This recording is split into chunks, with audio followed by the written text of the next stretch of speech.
anak-anakku, ya di hari ini ya sebelum kita belajar mengenai memberi rela dengan hati yang gembira, kita berdoa terlebih dahulu. Kita berdoa. Bapak antarkan. Tuhan, terima kasih Tuhan atas kasih-Mu, atas anugerah-Mu. Kami mulai belajar, berkati kami, pimpin kami dari awal sampai akhirnya dalam sekali. Amin. Nah, di hari ini kita belajar mengenai memberi dengan rela dan hati yang gembira yang bagian 2, ya. Bagian 2 yaitu di dalam halaman 47 mengenai Paulus, mengenai seorang tokoh yang bernama Paulus, yaitu adalah Paulus mengatakan bahwa dengan memberi persembahan yang secara rela dan bergembira berarti kita sedang melimpahkan ucapan syukur kepada Allah yang Allah sumber dari segala sesuatu yang kita miliki. Jadi apapun yang kita miliki itu berasal dari Allah, yaitu kita juga harus memberikan apa yang kita miliki itu kepada Allah, ya. Misalnya dengan persembahan kepada Tuhan, ya, dengan persembahkan kepada gereja, ataupun persembahkan kepada orang yang lebih membutuhkan, ataupun kepada orang yang sedang mengalami bencana, ya, atau musibah. Itu perlu kita bantu, kita tolong, ya. Karena apa yang kita miliki itu berasal dari Allah. Oke, yang bagian kedua yang berikutnya di dalam 2 Korintus 9 ayat 6 sampai 15 mengatakan ada tiga poin di dalam ayat tersebut. Yang pertama, memberi dengan kerelaan hati, yaitu dengan hati kita, dengan rela kita, ya, kepada Tuhan. Kita memberikan itu harus dengan kerelaan hati kita. Jadi kita tidak boleh menuntut hak kembali, ya, atau menuntut atau meminta kembali, ya, ataupun kita memberi tapi kita mengharap imbalan atau mengharapkan kembali, ya, tidak boleh, ya. Yang kedua, memberi tidak dengan sedih hati atau karena terpaksa. Jadi kita memberi itu dengan kerelaan hati kita. Kita tidak boleh terpaksa, kita tidak boleh karena tuntutan orang lain, ya. Yang ketiga, memberi dengan sukacita, yaitu saat kita memberi itu dengan kesukaan hati kita, ya, dengan sungguh-sungguh untuk memberi kepada orang yang membutuhkan atau memberi kepada Tuhan, ya. Secara garis besar Paulus menjelaskan beberapa kunci yang dapat memberi dengan sukacita, ya.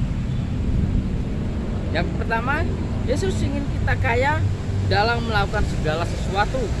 Yang kedua, seberapa jauh ketelitian kepemimpinan dalam mengatur keuangan, ya. Dalam garis besar 2 Korintus pasal 8 sampai pasal 9 itu mengatakan 5 garis besar, ya, yaitu Yesus ingin kita kaya, ya. Kita memberi itu berarti kita lebih dari orang lain, ya.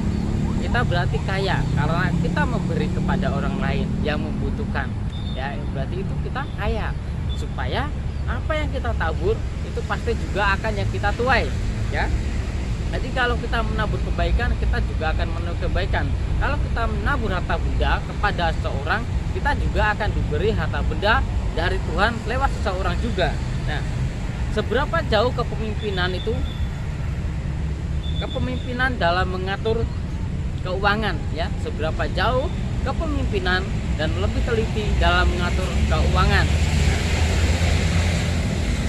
Keuangan kita itu kita rangkul sendiri, ya. Tetapi keuangan dalam keluarga kita itu orang tua yang mengatur, ataupun keuangan kita saat kita dapat memperoleh uang saku dari ayah dan ibu, kitalah yang mengatur, ya. Kita sisihkan untuk menabung, kita sisihkan untuk persembahan kepada Tuhan, kita sisihkan untuk yang lain sebagainya, ya. Kita bisa mengatur karena kepemimpinan itu dalam diri kita, ya. Yang berikutnya, membuat perencanaan terlebih dahulu. Nah, membuat perencanaan terlebih dahulu, misalnya kita mendapatkan uang sebesar 100.000, kita mendapatkan uang 100.000, sepersepuluhnya berarti 10.000, ya. 100.000 sepersepuluhnya 10.000 itu kita berikan kepada Tuhan untuk sebagai persembahan atau persepuluhan. Ya, 90.000 kita bagi-bagi untuk keperluan kita, untuk membeli paket, atau untuk nabung, atau untuk jajan, atau untuk operasional kita, ya. Kita bisa ya mengatur karena itu adalah uang kita yang memimpin dalam keuangan kita, ya. Kita memimpin diri kita bagaimana cara kita mengatur keuangan kita. Yang berikutnya, kita tidak boleh memberi untuk mengharapkan sesuatu. Memberi untuk mengharapkan sesuatu yaitu saat kita memberi, kita tidak boleh mengharapkan pemberian itu kembali kepada kita atau orang itu memberi kepada kita. Kita tidak boleh ya, karena apa yang kita beri dengan tulus, dengan rela hati, walaupun kita saat itu sedang kesusahan ya, tapi kalau kita bisa memberi, berilah yang terbaik untuk Tuhan. Maka apapun yang kamu berikan kepada orang lain atau berikan kepada Tuhan, itu Tuhan akan memberikan berlipat kali ganda kepada kita. Menyadari siapakah yang akan kita tolong oleh uang kita ya, yang akan kita tolong yang pertama misalnya orang yang mengalami kesusahan dalam keuangan ya. Yang kedua, orang yang mengalami musibah atau bencana alam ya. Yang berikutnya itu bisa seseorang yang benar-benar memerlukan biaya uang dari kita ya. Kita tidak boleh asal-asalan, tapi kita memberi kepada orang yang benar-benar membutuhkan. Yang poin yang berikutnya, kita senang jika pemberian kita kepada Tuhan dipakai untuk mewujudkan hal-hal yang baik. Nah, yang berikutnya, kita sangat senang ya, sangat senang bila kita memberi kepada orang dan bantuan itu dia pakai atau dia gunakan dengan semaksimal mungkin. Misalnya kita memberi bantuan kita memberi bantuan iuran sama teman atau sama satu kelas, itu digunakan untuk gereja, yaitu untuk membeli alat cuci tangan.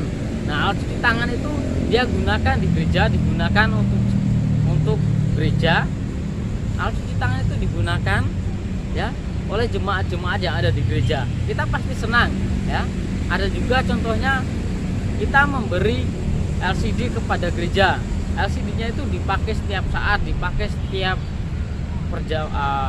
saat ibadah. Kita pasti senang ya, karena apa yang kita beri dipakai, mereka pakai. Nah, yang berikutnya yaitu dalam Yesaya 1 ayat 10 sampai 13 mengatakan bahwa Tuhanlah pencipta dan pemilik seluruh kehidupan kita. Ya. Kita tahu bahwa kita ini siapa? Kita itu adalah anak Allah, ya. Anak Allah, anak yang diciptakan oleh Allah, ya. Diri kita itu adalah diciptakan oleh Allah, serupa dengan segambar dengan Allah, ya.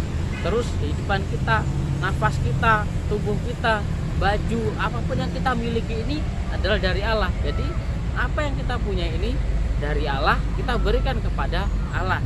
Dengan cara apa? Dengan cara satu, melakukan pekerjaan-pekerjaan Allah.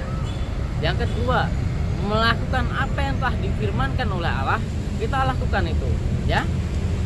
Yang berikutnya, Yesus mengatakan tujuan dalam memberi persembahan bagi Yesus bukan jumlah, bukan hanya nominal, ya, tapi dengan ketulusan hati, dengan semua kekayaannya, ya.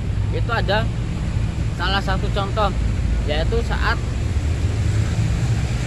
memberi persembahan. Ada orang kaya memberi karena berlebihannya, tapi ada satu orang yaitu janda, dia cuma punya uang sedikit, yaitu 10 atau 10 dirham.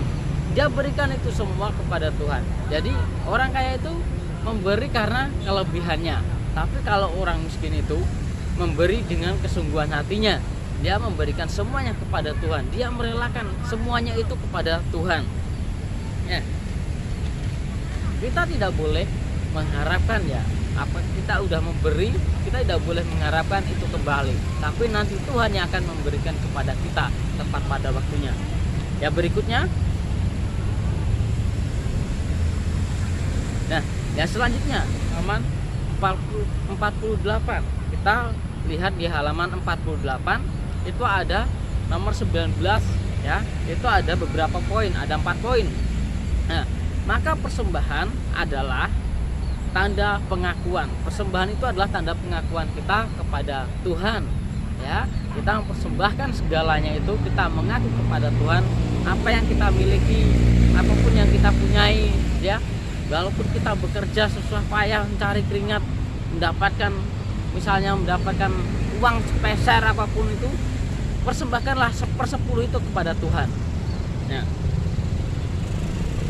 Yang kedua, tanda syukur dan terima kasih. Ya, persembahan itu adalah sebagai tanda kita, tanda ucapan syukur kita dan terima kasih kita. Ya, tadi karena persepuluhan itu kita benar-benar mengucap syukur, ya, karena Tuhan udah memberi kepada kita 100.000, ya, kita memberi persepuluhan itu kepada Tuhan 10.000-nya. Nah, itu adalah juga tanda ucapan syukur kita, terima kasih kita. Ya, tanda kasih dan kemurahan hati kita, yaitu kita memberi itu dengan hati yang senang, dengan sungguh-sungguh kepada Tuhan. Oke. Yang berikutnya, tanda iman atau kepercayaan kita, yaitu kita memberi dengan iman. Bila kita memberi, Tuhan akan memberikan berkat yang luar biasa kepada kita, yaitu Tuhan akan memberi lebih lagi kepada kita. Nah, sampai di sini pembelajaran kita di hari ini. Tuhan Yesus memberkati. Sebelum kita melanjutkan aktivitas kita di hari ini, apapun yang akan kita lakukan, berilah kepada Tuhan, ya, dengan sungguh-sungguh, dengan hati yang gembira. Yuk, mari kita berdoa. Tuhan Yesus, terima kasih Tuhan atas kasih-Mu, atas anugerah-Mu. Kami akan melanjutkan aktivitas kami, berkati kami dimanapun kami berada. Dalam nama Tuhan Yesus, haleluya, amin. Tetap jaga kesehatan ya, minum vitamin, makan yang bergizi, tetap pakai masker dimanapun berada. Jangan lupa cuci tangan. Tuhan Yesus memberkati.